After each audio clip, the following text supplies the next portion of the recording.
Mick Rosas? Or is it John Chambers? Is it Mick or John? It's Chris Allen. Mick or John, whichever it is, from Today Tonight. Wondering if we could ask you some questions about your disability pension.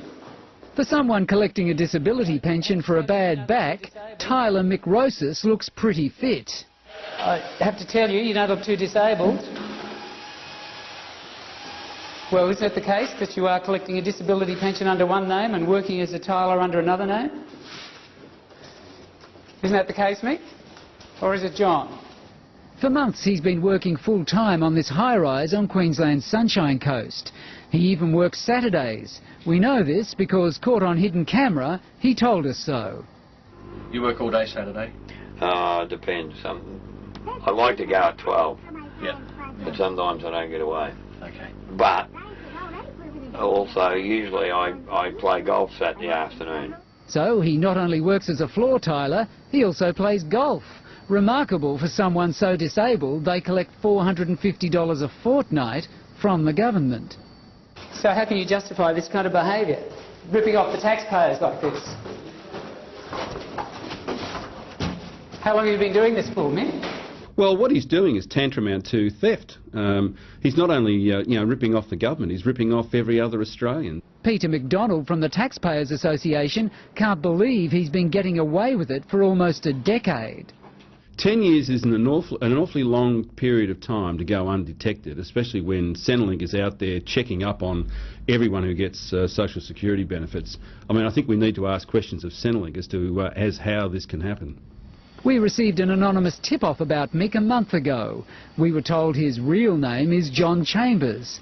That's the name he collects his pension under, and that's the name he used when we went to meet him.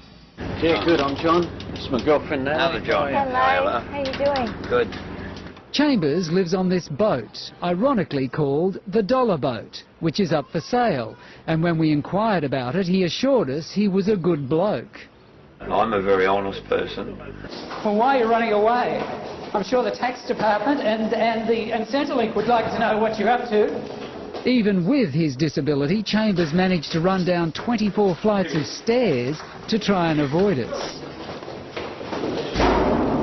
I think it's disgusting, and it wouldn't worry me to see him thrown in jail and to do time. Yvonne Zardoni from the Australian Pensioners League says people like Chambers give everyone collecting social security a bad name.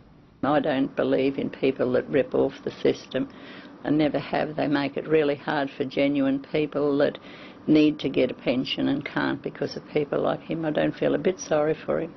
Every day for a week we tracked Chambers travelling to and from his job.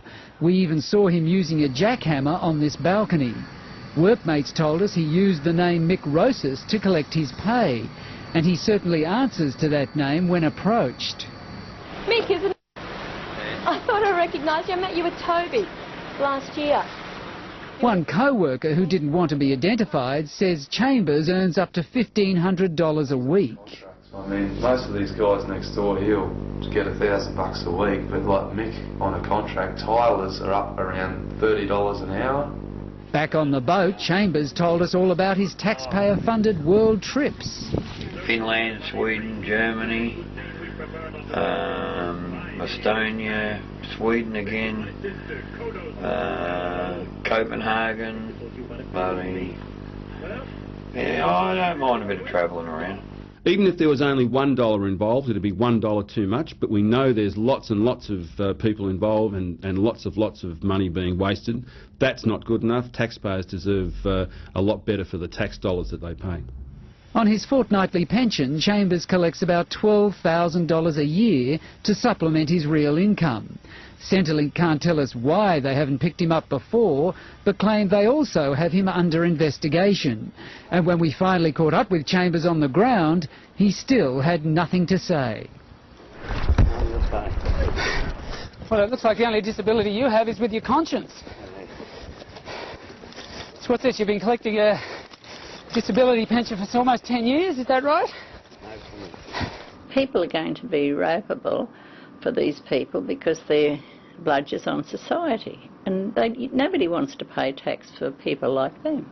So clearly you don't have any conscience here.